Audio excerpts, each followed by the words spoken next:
네, 안녕하세요. 정태익입니다. 이번 영상은 부동산 보유세 논란 어떻게 봐야 하는가 라는 주제를 가지고 한번 이야기를 해보겠습니다. 보유세 이야기가 나온 지는 좀 오래됐죠. 작년에 파리 부동산 대책 이후로 여러 가지 정책을 썼어요, 정부가. 그런데 서울의 집값은 잡힐 생각을 안 하고 오히려 더 치솟아 올라가고 있죠. 그래서 지금 왜 보유세를 올리지 않는가 라고 국민들이 많이 요구를 하는 입장이고, 또 그 부분에 대해서 정부가 고민하고 있다, 고려하고 있다, 이런 식으로 약간의 그냥 이 평행선을 달리고 있는 거죠. 그러다 보니 이제 논란이 막 생기는 거죠. 왜 안 하는가? 아니면 하면 안 된다. 이렇게 서로 지금 싸우고 있는 상황이 돼서, 제 교육생 분들이나 이제 제 카페에도 이런 글들이 이제 심심치 않게 올라온단 말이죠. 그래서 그 부분에 대해서 어떻게 봐야 될지 한번 제 의견을 한번 이야기를 해보려고 합니다. 우선 문재인 정부가 작년 5월에 들어왔는데, 그때의 여러 가지 문제점을 해결해 줄 거라고 이제 기대가 많았죠. 특히 이제 적폐청산이니 이런 것들. 그런 거는 사실 온 국민이 한 마음으로 응원을 할 수 있는 그런 주제죠. 당연히 적폐라는 건 없어져야 되고, 뭔가 위법 사항이 있으면은 처벌을 받아야 되는 건 당연하니까 그 부분에 대해서는 사실 다들 동의를 했어요. 그래서 그게 강한 지지율로 지금 표현이 됐었죠. 그런데 최근 들어서 지지율이 떨어지는 게 꼭 이 문제만은 아니겠지만, 어떤 집값의 문제가 모든 국민이 한마음 한뜻으로 모일 수가 없는 그런 주제다 보니까 서로 약간 뭔가 이제 갈라지기 시작하고, 뭔가 서로 싸우게 되는 그런 것들이 있게 되는 거죠. 그런 게 이제 지지율로 영향을 받는 거라고 저는 생각을 하는데, 처음에 문재인 정부를 지지했던 사람들은 앞으로 집값이 좀 떨어질 거야, 문재인 정부가 집값을 잡아줄 수 있을 거야, 그래서 나도 집을 살 수 있을 거야 라는 기대 심리가 있었어요. 근데 그 기대가 점점 꺼져가고 있기 때문에 불만으로 나타나는 거죠. 서울의 집값이 천정부지로 상승한다, 자고 일어나면 1억이 올랐다, 이런 얘기들이 심심치 않게 들리는데, 그런 것들을 작년에 파리 부동산 대책이나 9.5 대책을 통해서 잡힐 거라고 생각했던 사람들도 이제는 뭔가 안 잡힐 것 같다는 분위기를 느낀 거죠. 이거 뭔가 제대로 가는 거 맞는가? 라는 의심이 든단 말이죠. 그래서 집값을 정말 잡아주세요 라고 요구를 하는 겁니다. 그러면서 이제는 이렇게 보유세를 올리면 되는 거 아닙니까? 라고 이제 의견 제시까지 하게 되는 상황이 된 거죠.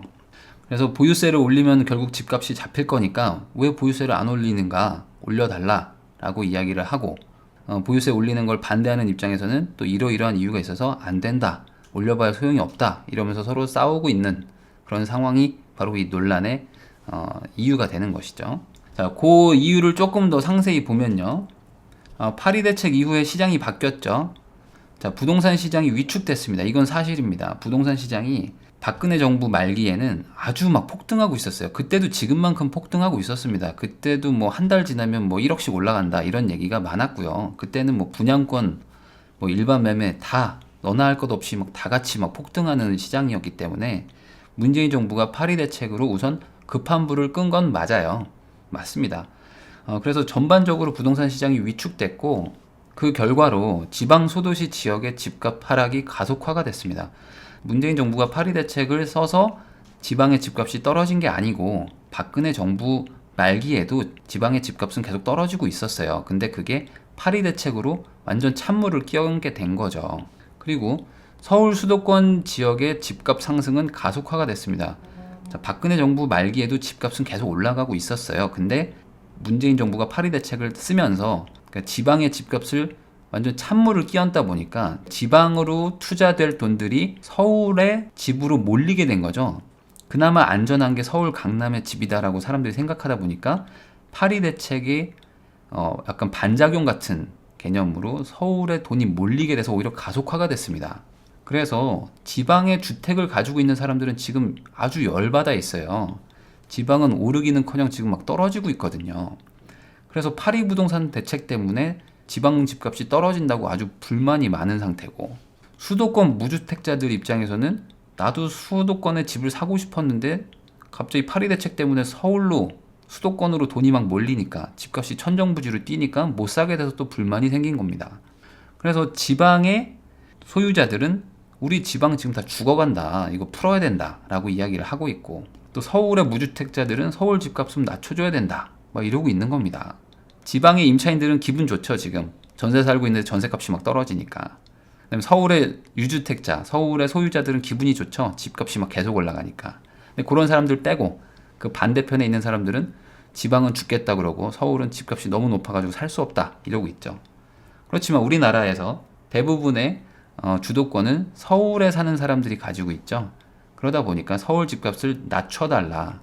지방이 죽어가는 거는 서울 사람들한테는 별로 고려 대상은 아니죠. 그냥 서울의 집값을 낮춰주세요. 이게 더 세게 지금 이야기가 나오고 있다 보니까 더 센 정책 없습니까? 집값 좀 잡아주세요 하면서 더 센 정책으로 보유세 얘기가 나오고 있는 겁니다.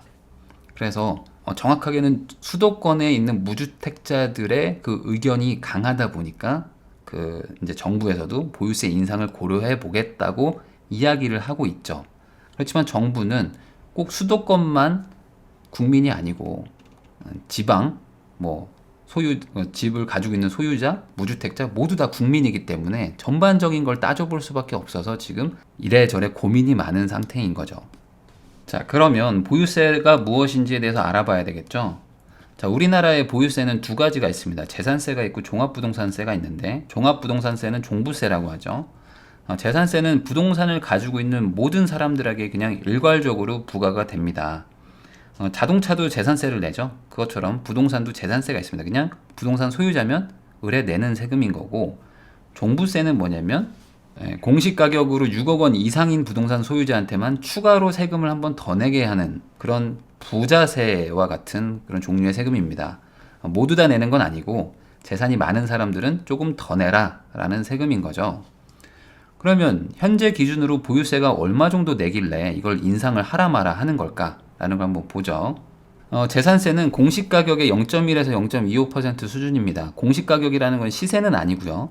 공정시장 가격이라고 해가지고 정부가 정한 어떤 그런 일정 기준의 가격입니다. 시세와 정확하게 맞지 않을 수가 있어요. 근데 거기에 0.1에서 0.25% 수준으로 매기는데 그냥 쉽게 생각하시면 시세가 한 10억 정도인 아파트라고 치면 한 200만 원 정도 나온다라고 생각하면 뭐 크게 틀리지 않습니다. 자, 그리고 종부세는 6억 이상의 공시가격인 부동산을 가지고 있는 사람들이라면 6억 초과하는 분에 대해서 0.5에서 2% 수준의 부과를 하는 세금인데, 이것도 똑같이 그냥 쉽게 생각하면 6억 이하인 물건들은 아예 종부세가 안 나오고요. 6억 이상인 물건을 가지고 있는 사람들이라면 그게 한 채가 됐든 두 채를 합쳐서 6억이 넘든지 간에 어쨌든 6억 이상의 자산이 있다라고 국가가 판단하면 0.5에서 2%를 부과를 하는데, 10억짜리 아파트라면 약 200만 원 정도가 더 나온다라고 생각하시면 됩니다. 재산세에 추가로 200만 원 정도가 더 나온다는 거죠. 그러니까 종부세를 다 내면은 1년에 한 400만 원 정도가 나온다라고 보시면 됩니다. 그러면 이 보유세에 대해서 현 정부의 입장은 어떤 것인가를 보면요. 종부세 인상을 검토하겠다라고 하고 있습니다. 작년 정부 초기만 해도, 그러니까 작년 6월, 7월만 해도 종부세 인상은 없다 이런 식으로 선긋기를 했었는데 지금은 안 그렇죠. 지금은 종부세와 뭐 다른 여러 가지를 검토해서 종합적으로 판단하겠다. 한 발 물러났습니다. 이제 뭔가 인상하려는 분위기가 있죠. 그리고 민주당에서는 실제로 법안 발의도 해놓은 상태입니다. 자, 그럼 여기서 의문이 드는 거죠. 보유세는 재산세와 종부세 두 개가 있는데 국민들은 보유세를 올려달라고 하고 있는데 왜 재산세는 이야기를 하지 않고 종부세만 인상을 하려고 검토하는 것일까? 이 부분을 한번 알아봐야 되겠죠. 자, 재산세를 건드릴 수 없는 이유가 있습니다. 뭐냐? 재산세는 부동산 소유자에게 일괄적으로 부과를 하는 겁니다.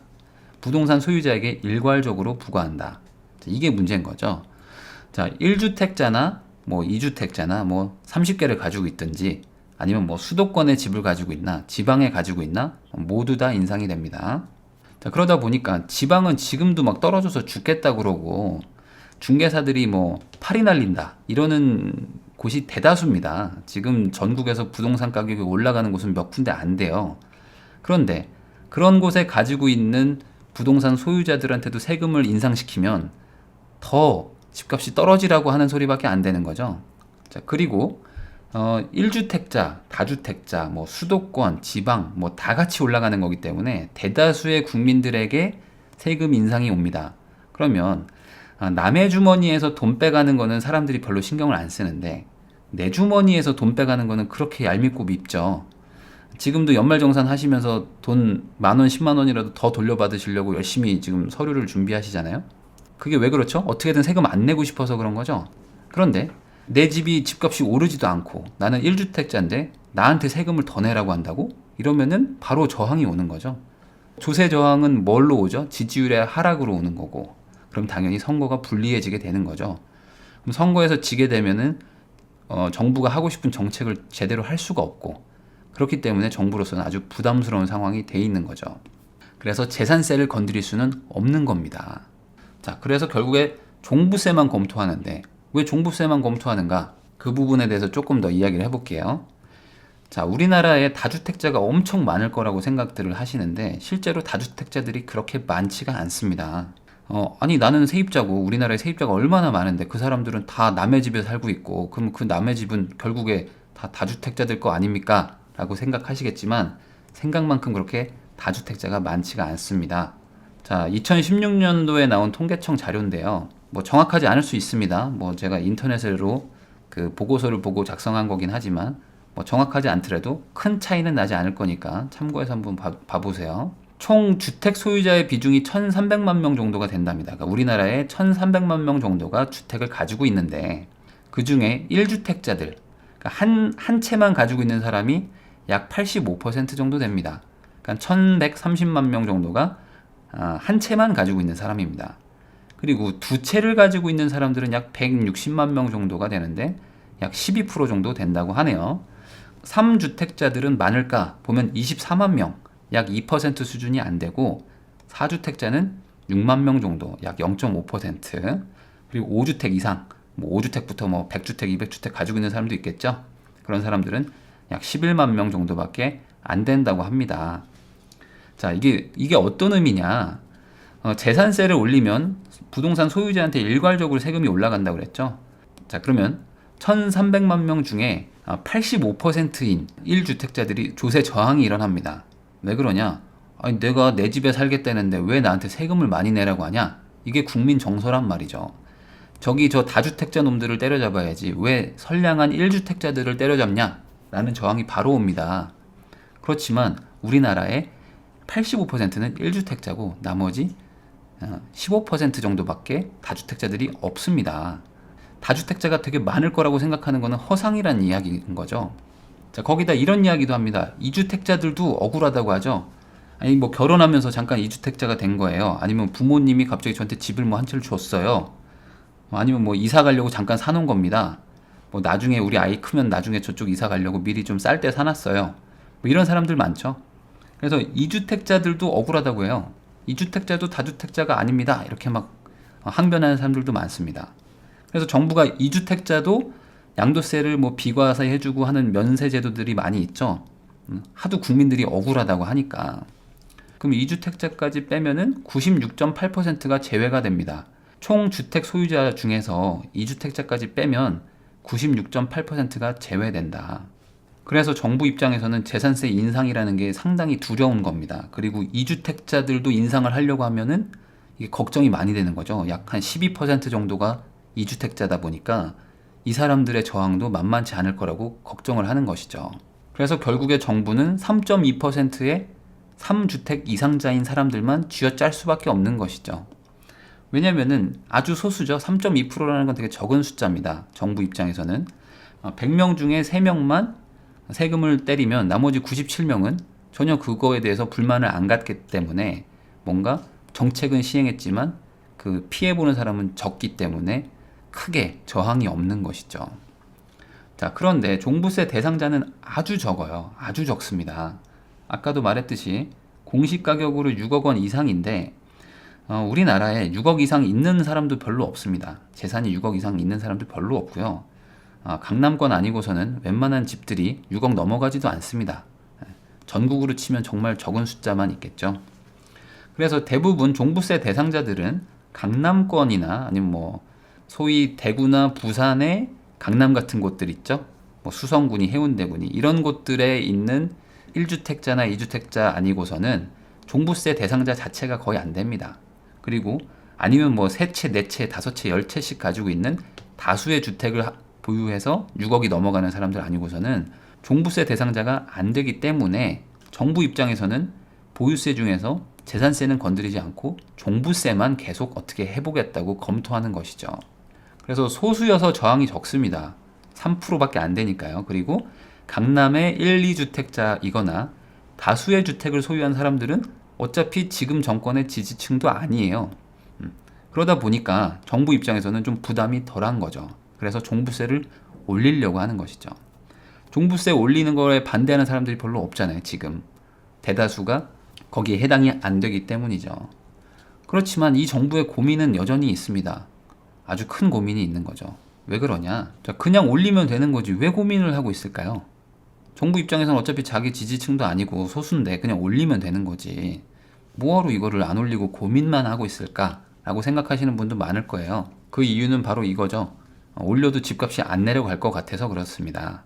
이게 사실이죠. 종부세라는 거는 대다수 사람들에게 소용이 없고요. 그리고 아마 아주 소수의 다주택자나 강남에 있는 뭐 고가주택을 가지고 있는 사람들 몇 명에게만 종부세가 적용이 될 거기 때문에 그냥 쉽게 생각해서 3.2%라고 계산해 볼게요. 그럼 그 사람들한테 세금 더 받는다고 해서 나머지 97%의 집들이 집값이 떨어지지는 않습니다. 이 사람들이 한두 채 더 판다고 해서 집값이 폭락하거나 내려가지 않는다. 왜 그러냐? 1주택자나 2주택자들의 집도 매매가에 영향을 끼치고 있기 때문인 거죠. 저는 그냥 이 동네가 좋아서 이 집에 평생 살 거예요 라고 하는 사람도 그 집을 안 팔고 있기 때문에 집이 필요한 사람들에게는 집이 공급이 안 되고 있는 것이죠. 아니 내가 내 집에 살아야 되는데 내가 그럼 내 집 팔고 남한테 집을 주란 얘기입니까? 그 얘기가 아닙니다. 집이라는 건 개수가 정해져 있는데 어떤 사람들이 자기가 자리를 차지하고 있는 거죠. 그러면 남는 집들만 거래가 되고 있기 때문에 1주택자나 2주택자들도 결국에는 매매가에 영향을 끼치고 있는 거예요. 근데 1주택자나 2주택자들은 집값이 올라가면 기분이 좋죠. 어차피 안 팔 거지만 나중에 팔면 돈 벌었다고 생각하고 기분 좋으시죠. 근데 말은 이렇게 하죠. 저는 뭐 투자 목적으로 산 게 아닙니다. 저는 그냥 뭐 투기 목적으로 산 게 아니에요. 그냥 필요해서 산 겁니다. 이렇게 말하시는 분들도 그럼 나중에 집을 팔 때 분양가 대비 뭐 3억 5억이 올랐다고 쳤을 때 분양가대로 파는 사람 단 한 명도 못 봤습니다. 다 오른 가격대로 팔죠. 아니, 투자 목적으로 사신 게 아니면 그냥 처음 샀던 가격으로 파시면 되는데 그런 사람들을 단 한 명도 못 봤습니다. 자, 결국엔 모든 사람들이 다 매매가에 영향을 미치고 있는 것이죠.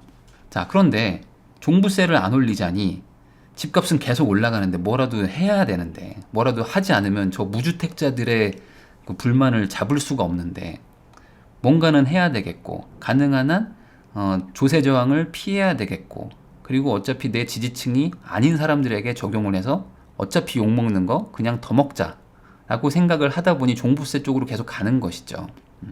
아무것도 안 하고 있는데 집값이 계속 올라가면 무주택자들이 열이 받기 때문에 그런 것이죠. 그러니까 이게 부동산 정책이 참 어려운 거예요. 그래서 결국에 이 정부는 고민하는 척을 하다가 마지막에는 올릴 것입니다. 왜냐하면 불만이 터지기 전에 잡으려면 뭔가 대상이 필요하기 때문이죠.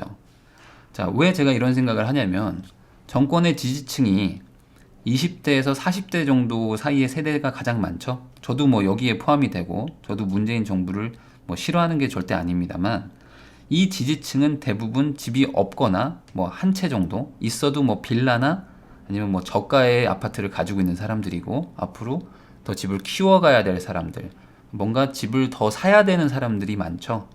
그러니까 집값이 올라가는 거를 좋아할 사람들이 아니죠. 그러니까 집값을 뭔가 잡아야 되고 집값을 잡는 노력이라도 하지 않으면 지지층이 분열할 수 있다라는 고민이 분명히 있을 겁니다. 그래서 결국에는 올릴 수밖에 없을 거예요. 자, 그러면 어느 수준까지 올릴까 이거를 좀 봐야 되겠죠. 자, 현재 기준은 과거 그 노무현 정부 때 참여정부 때 종부세의 한 절반 정도밖에 안 됩니다. 이명박 정권 들어와서 막 낮춰놨죠.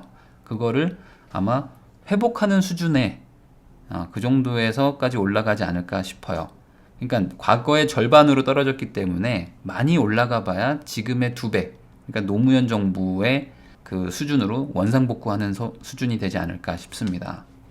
지금 법안은 지금 기준으로 1.5배를 올리는 거기 때문에 노무현 정부 때보다는 아직 낮은 수준으로 올리는 거는 발의가 되어 있는데, 아마 뭐 정책을 쓴다고 해도 원상복구 수준이지 노무현 정부 이상으로 올리기는 어려울 것이다. 왜냐면 그때도 한번 종부세 때문에 언론에 막 집중 공격을 받아가지고 지지율이 많이 흔들렸었죠. 그런 부분을 고려 안 할 수가 없습니다, 분명히. 자, 그러면 과거의 기준으로 만약에 돌아간다고 치면 10억짜리 아파트 기준으로 연 200만 원을 더 내게 되는 정도가 되는 겁니다. 그러니까 10억짜리 아파트를 가지고 있는 사람들한테 연 200만 원 정도의 세금을 더 내라. 그럼 한 달에 약 15만 원에서 16만 원 정도를 더 내라라고 하는 것이죠. 뭐 커다랗게 와닿는 수준의 금액은 아니라고 생각하실 수 있을 거예요. 자, 그러면 정부가 그러지 않고 결국에 재산세를 올리지는 않을까요? 이렇게 생각하는 사람들도 있죠. 재산세를 올릴 수도 있지 않습니까? 종부세가 아니라. 그거는 아마 어려울 것이다. 왜 그렇게 생각하냐면 유주택자들이 1,300만 가구 정도 됩니다. 유주택자들이. 그리고 무주택자들이 약 860만 가구 정도 된다고 하네요. 이 수치는 조금 틀릴 수도 있습니다. 제가 과거의 자료를 보고 하는 거기 때문에. 자, 그러면 유주택자들도 영향을 받는 게 재산세이기 때문에 유주택자들의 지지율이 떨어질 겁니다. 세금을 내는 걸 좋아하는 사람은 없거든요, 우리나라에서. 그러니까 당연히 떨어지게 될 거고, 무주택자들은 좋아할 수도 있겠죠. 집값이 뭐 떨어질 수 있다 그러면. 그러니까 이 정책을 모두 다 좋아하는 게 아니라 편이 갈리는데, 어느 편이 더 많은가라는 숫자를 보시면 유주택자가 좀 더 많죠. 그러니까 재산세를 올리는 거는 조금 어려울 수 있는 겁니다. 자, 국민의 지지율은 자기한테 피해가 오면 돌변합니다. 지금 적폐청산이니 이런 것들은 자기한테 피해가 오는 게 아니라 오히려 우리한테 혜택이 오는 거죠. 그러니까 모든 국민들이 하라고 합니다. 소수의 그 연관자들만 빼고는요. 그렇지만 어떤 그런 경제 정책들은 누군가에게 피해가 오면 누군가한테는 이득이 오는 그런 정책들이 많거든요. 그렇다 보니까 나에게 피해가 오면 지지율이 떨어집니다. 근데 유주택자가 1,300만 명 정도가 되고, 이건 가구 수기 때문에 아빠와 엄마, 거기다가 성인이 된 자녀까지 치면은 한 가구당 3명, 4명의 투표권이 있을 수가 있죠. 그 사람들에게도 영향을 미칩니다. 그러니까 엄청나게 많은 숫자가 지지율에 영향을 줄 수 있는 것이죠. 그러니까 정부가 쉽사리 할 수가 없는 겁니다. 자, 무주택자들은 요즘에 이런 얘기를 합니다. 재산세를 아예 1%로 올리자. 그래서 아예 다주택자들 다 때려잡자. 그래 강남 집값이 잡힌다. 그리고 거래세인 양도세나 이런 걸 좀 낮추자. 뭐 이런 얘기들을 하는데, 그게 당연히 안 되니까 정부가 고민을 하고 있겠죠. 세상은 그렇게 만만하게 돌아가는 게 아니니까요. 자, 재산세를 1%로 올린다면 1,300만 명의 유주택자들이 그냥 적으로 돌변한다고 보시면 됩니다. 재산세를 지금 0.1%에서 0.2%로 올리는데 약 5배에서 10배 정도로 올리자는 이야기입니다. 그러면은 200만 원 내는 사람한테 2천만 원 내라는 얘기고요. 30만 원 내는 사람한테 300만 원 내라는 얘기입니다. 그러면 과연 지지율이 유지가 될까요? 절대 안 되죠. 재산세를 올리고 양도세를 깎아드릴게요 라고 얘기를 해도 안 먹힙니다. 그냥 내기가 싫은 거예요. 그러니까 우리나라 사람들은 세금 내는 걸 되게 싫어하거든요. 왜냐면 세금이 불투명하게 쓰인다고 생각하기 때문에. 이건 여론조사에서도 나오잖아요. 그러니까 그냥 세금 내라는 게 싫은 거예요. 남한테 세금 떼가는 건 좋은데 나한테 세금 내라고는 하지 말라 라는 사람들이 대다수입니다. 그렇기 때문에 할 수가 없는 것이죠. 자, 이 정권이 그렇게 한다고 그러면 저는 대단하다고 박수를 칠 수 있을 것 같아요. 그렇지만 어떤 정권이 1,330만 명을 대상으로 그 사람들의 적으로 돌변할 수 있는 정책을 쓸 수 있을까? 이걸 과연 감수할 수 있을까? 그걸 우리 국민들이 이해할 수 있을까? 라고 생각하면 어려운 얘기다. 자, 결국에 정부는 종부세 인상을 하게 될 거고, 그러면 집값이 잡힐까? 이게 문제겠죠? 자, 아까도 잠깐 얘기했지만 내가 10억의 아파트를 가지고 있는 주인이라고 생각해 보세요. 그러면 지금보다 200만 원이 더 나옵니다. 그러니까 지금은 어차피 낼만 하니까 안 팔고 있었겠죠? 근데 지금보다 200만 원이 더 나오면 과연 팔까? 이게 의미가 있으면 집값이 떨어질 것이고, 의미가 없으면 집값이 떨어지는 거와는 관련이 없는 정책이 되겠죠. 자, 매매가가 10억이라고 치면 전세가 한 6억 정도가 되겠죠? 그냥 평범하게 계산을 한다고 치고요. 그러면은 한 2년 가지고 있다가 전세를 5% 정도 올린다고 하면 약 3천만 원 정도가 올라갑니다. 서울의 집값이 10억짜리를 가지고 있다 그러면 전세가 3천만 원 올라가는 건 일도 아니죠. 그러면은 한 2년 가지고 있으면 한 3천만 원이 올라가는데 1년에 200만 원 정도 세금이 더 나온다고 과연 팔 것인가? 이거에 대해서 한번 고민을 해봐야 되겠죠. 그래서 대다수의 사람들은 아마 안 팔 겁니다. 안 팔고 전세가를 높이든지 아니면 월세로 전환을 해가지고 연 200만 원의 세금을 세입자한테 떠넘기겠죠. 이건 당연한 겁니다. 내가 10억의 재산이 있는 사람이 연 200만 원, 월 17만 원 때문에 집을 팔지는 않는다. 집값이 하락하는 어떤 사유가 있으면 모를까. 이 정도의 작은 금액의 세금 가지고 영향을 받는 수준은 아니라는 것이죠. 자, 보유세 논란의 결론은 저는 이렇게 생각합니다. 보유세 인상만으로는 집값을 잡을 수가 없습니다. 보유세 하나 가지고는 절대 안 됩니다. 이 정책 전반적으로 다 뜯어 고쳐야 되는데 그거를 하려면 너무나 많은 산을 넘어야 돼요. 우선 국민들이 세금을 내는 걸 싫어하는데 이 세금 제도 자체를 완전히 개편해야 됩니다. 근데 그거는 고양이 목에 방울 달기랑 똑같은 거예요. 어떻게 민주주의에서 투표권이 있는 시민들한테 의견이 갈리는 주제를 가지고 일방적으로 밀어붙일 수 있는 사람이 어디 있겠어요? 그런 정권은 없습니다. 갑자기 정권을 잃게 되면 모든 게 다 끝나는 이 정치권에서 어떻게 반반으로 갈리는 거를 밀어붙일 수 있겠어요? 독재 정권이 아닌 이상. 자, 다시 한번 말했지만 1주택자나 2주택자들만 따져도 1,300만 명입니다. 3주택자들은 거의 없어요. 실제로 3%밖에 안 되고 대다수가 1, 2주택자들입니다. 그러니까 1, 2주택자들에게 어떤 영향이 가는 정책을 쓸 수가 없는 거예요. 그러니까 다주택자들이라고 해서 뭐 종부세만 때려잡고 하는 것이죠. 근데 그게 영향을 못 미치다 보니까 결국 집값은 못 잡고, 그러니까 무주택자들한테는 욕만 먹고, 이런 게 계속 모든 정권에서 반복이 되어 왔던 거죠. 근데 아무것도 안 하고 있을 수는 없죠. 작년에 막 호언장담을 하지 않았습니까? 국토부 장관님부터 해가지고 모든 정부 관계자들이 집값 잡겠다고, 이제 뭐 집을 파는 게 좋을 거다라고 막 협박도 했었죠. 그런데 오히려 막 서울 집값은 막 올라가는데 뭐 잡을 방법이 딱히 보이지가 않습니다. 왜냐면 전국적인 부동산 위축을 만들어 놨기 때문에 이게 오히려 안전자산인 서울로 쏠리고 있는 것이거든요. 규제를 풀지 않는 한 이게 안 되는데, 규제를 풀어버리면 서울 집값은 덜 올라가겠지만 지방 집값이 다시 올라가게 되는 거죠. 그러니까 이도저도 안 되는 상황이 되는 겁니다.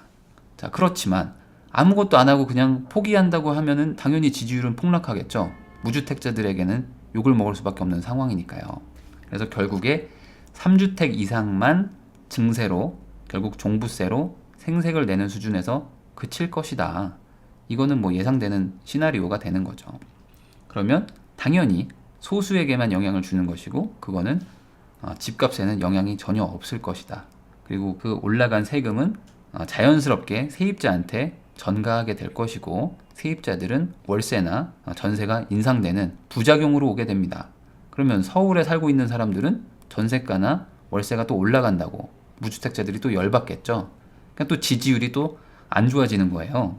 그러니까 이게 지금 정부 입장에서는 지금 사면초가인 상황이고, 이 상황을 풀려면은 단순히 보유세를 올리냐 안 올리냐를 떠나서 전반적인 국가의 정책을 바꿔야 되는데, 세금 시스템부터 그다음에 수도권 집중화에 대한 것도 좀 분산 정책을 쓰고, 그리고 이제 세금도 좀 많이 걷고, 그래서 그 돈을 가지고 공공주택도 많이 짓고, 뭐 이런 것들을 전반적인 큰 그림을 그려서 진행을 해야 되는데, 그러기에는 정권의 지지 기반도 약하고 임기도 짧죠. 5년밖에 안 되죠. 다음 대통령도 이 민주당에서 잡을 거라는 보장이 없기 때문에 강력한 정책을 쓸 수가 없는 거예요. 그래서 이런 부동산 정책 이야기는 사실 뭐 저 같은 사람들이 말하기는 쉽죠. 그렇지만 정치하는 사람들은 다 알지만 할 수가 없는 이야기인 거죠. 그러니까 아까 말했듯이 고양이 목에 방울 달기랑 똑같아서 모든 정권이 항상 부동산 정책에서 실패하고 있는 이유 중에 하나입니다. 자, 어찌됐든 뭐 이건 주제에서 약간 좀 벗어난 거지만 다시 돌아가면요, 부동산 보유세에 대해서 논란이 참 많은데, 제가 봤을 때는 종부세 정도로 한정돼서 조금 세율 인상이 있을 것 같고요. 그 인상은 집값을 잡는데 영향이 거의 없을 것이다. 그리고 영향이 조금 오더라도 바로 세입자들한테 전가시켜가지고 세입자들한테 피해만 더 줄 것이다. 아마 이렇게 정책이 갈 수밖에 없는 겁니다. 자, 그러면 이걸로 보유세 논란 어떻게 봐야 되는가에 대한 주제로 방송을 마치겠습니다. 이 방송이 도움이 되셨다고 생각이 되시면 좋아요를 눌러주시고 구독하기도 눌러주시면 감사하겠습니다. 지금까지 정태익이었습니다.